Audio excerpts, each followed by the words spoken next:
All right, so this whole homework dealt with null and alternative hypothesis stuff. So the first 6, it says state your null and alternative and also define the parameter for each.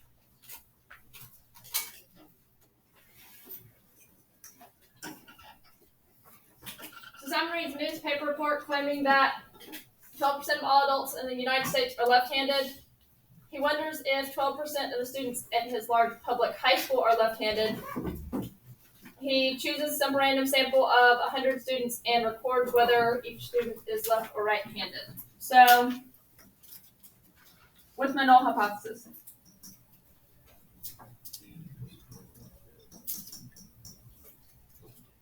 And he just says he wonders if it's the same. So the alternative here is going to be what?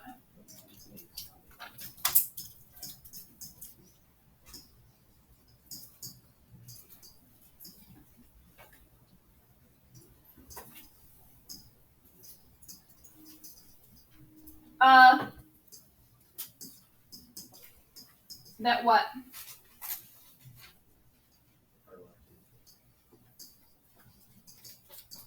Some of them are going to be like this problem, where it's going to seem confusing, but it's actually not.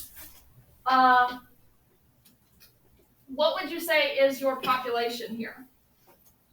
The students inside of the school. All right, so some people are going to say the population is the students at his school. What are other people going to say the population is?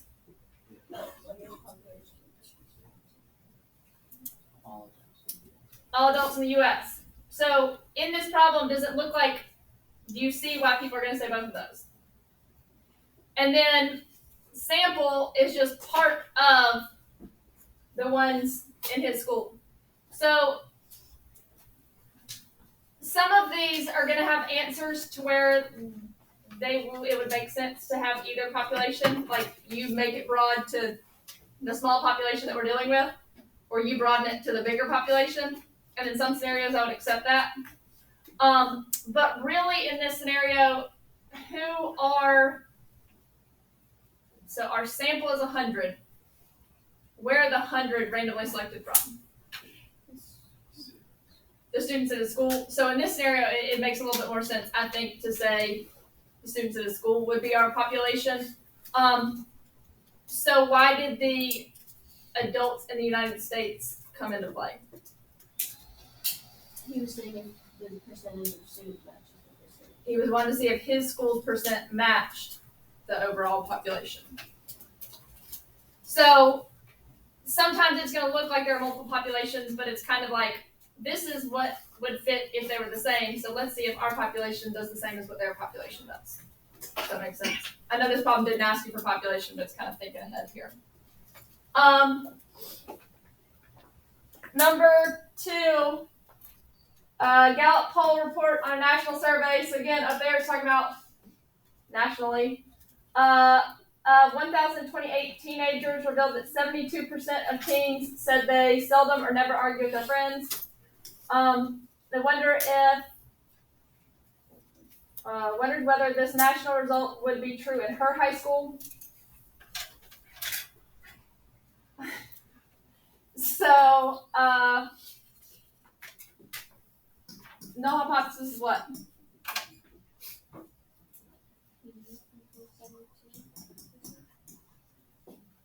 And so if you do 0.72, leave it like that. Is it okay to write 72% instead?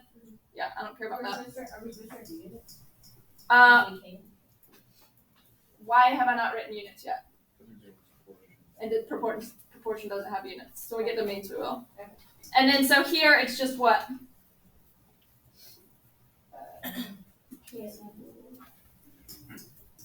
Because she just wonders if hers would be the same.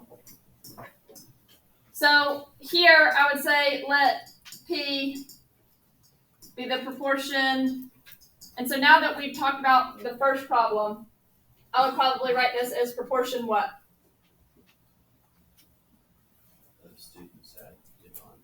Of students at Yvonne's high school that seldom or never argue with their friends.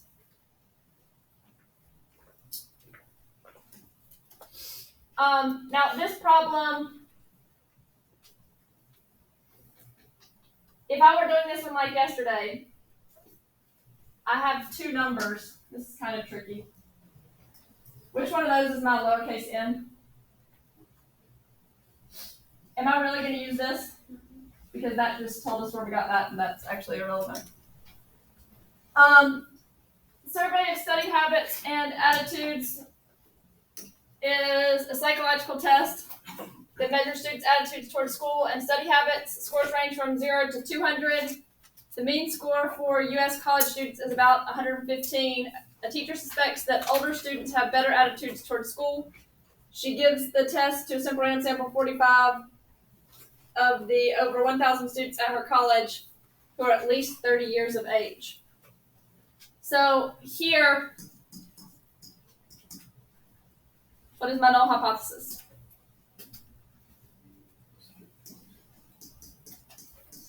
And this is one of those weird ones where I wouldn't count off, but I try to write a units because it should have one, but it's one of those vague ones.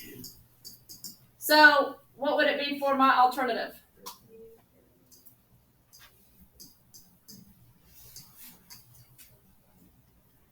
And then what would I define mu to be for this problem?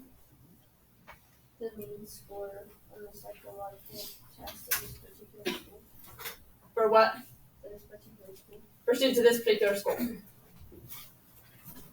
I would think this one would be a little bit more specific.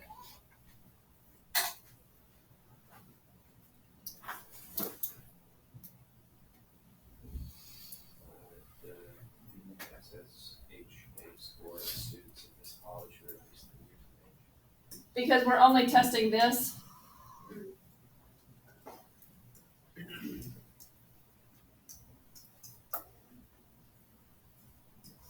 So that would be my mean SSHA score of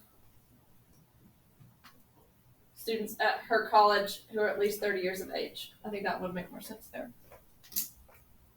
Hemoglobin is protein in red blood cells that carries oxygen from the lungs to the body tissues. People with less than 12 grams of hemoglobin per deciliter of blood are anemic. Public health official in Jordan expects that Jordanian children are at risk of anemia. Measures a sample of 50 children. So what's our null hypothesis going to be? This one is one of the ones like I talked about initially yesterday. Is there really an initial claim? We're basically starting with alternative hypothesis, which is what? Which by default, and even though no one claimed that, that's kind of the backup of what we're testing.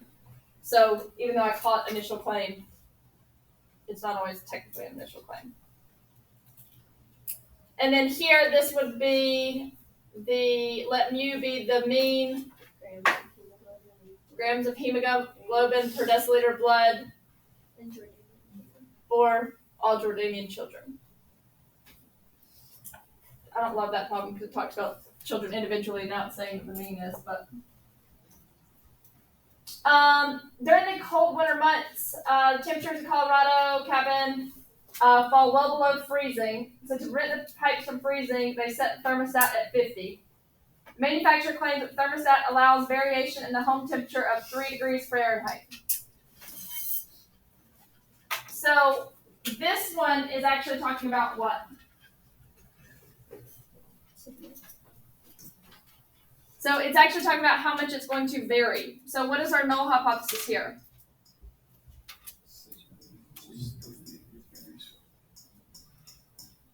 Alright, so that's how well the thermostat is supposed to work, that on average it only goes 3 degrees off each way. If he suspects that it is overstating how well it works, then what is he thinking is happening? So you have to think context sometimes. So if he thinks overstating how well it works, he thinks it actually doesn't do that good of a job of maintaining the temperature, which means it's greater than that. And then we would define this one as let sigma be the standard deviation of the home temperature allowed, this one kind of be a weird wording one. What is it? The standard deviation of the actual home temperature. Standard deviation from the actual home temperature Allowed by the thermostat. Allowed by this thermostat, yes. And that was kind of like your individuals would be like at any moment in time. So that would be kind of just a weird worded problem. This is the hardest part of that one. And then when ski jumpers take off, the distance they fly considerably, varies considerably depending on their speed, skill, and wind conditions. Event organizers must position the landing area to allow for differences in distances that the athletes fly.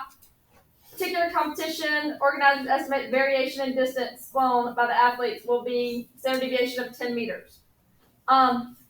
This is actually kind of a neat thing because I don't know if you've ever seen like a makeshift ski jumper thing. They're kind of sketchy. Like it looks like there's no room for error at all. They're probably not just gonna be like, I don't know, let's build it like this. They're probably gonna think about it before they make it and like know how much they vary and stuff like this.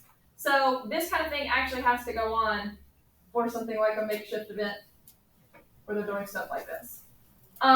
Because you don't want somebody to go too far. Like one time I watched it and the landing was like right in front of the lodge. So like if they missed, they went in the lodge. So it's kind of neat to think about this. You're just in the lobby. More like second floor. I know they're going to the pool, I don't remember. Maybe that's what it was. And they missed the pool and they hit the lodge. It was weird. They actually thought about this stuff before. Alright, so our null hypothesis is what?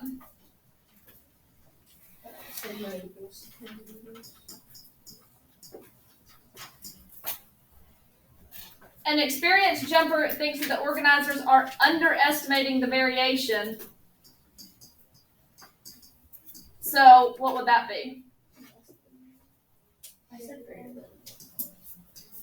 So why is this problem different than last problem? If this says underestimating and it means greater than, and the last one said over and it was greater than.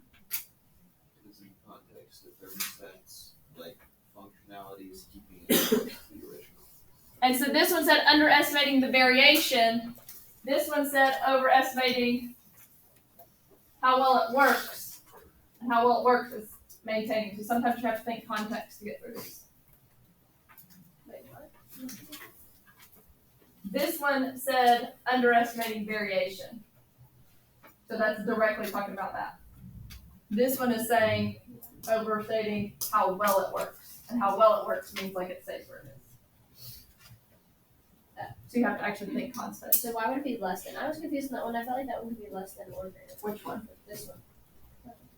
But if you're overstating how well it works, you don't think it works that well, which means you actually think it fluctuates a lot. Like a thermostat's job is to keep it But constant. if it fluctuated a lot, couldn't it be greater than or less than 3? We are testing the direction we think. And we think, based off of his wording, that it's going to be higher than that, is what he's saying. Okay. Because we're not testing that the temperature changes, we're testing how much it changes. Because we're testing standard deviation. Alright, number 7, a change is made that should improve student satisfaction with the parking situation at local high school. Right now, 37% of students approve the parking that's provided. The null hypothesis is tested against the alternative hypothesis. What's my issue here?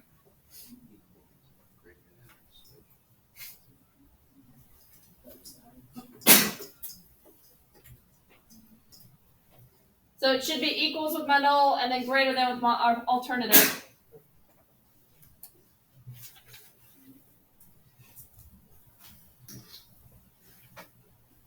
What's wrong with these?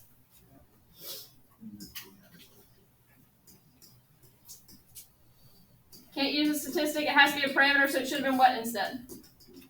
Should have been p as opposed to p hat. What about with this one? What? It's the same issue as the last one, but it still means it should be what instead? Mu. And then what about here?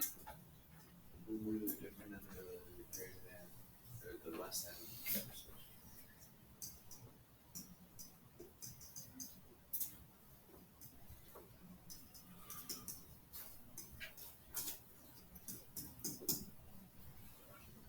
So questions on the homework. I'm hoping the homework for the most part should be pretty easy because it's a lot less than what we actually covered yesterday.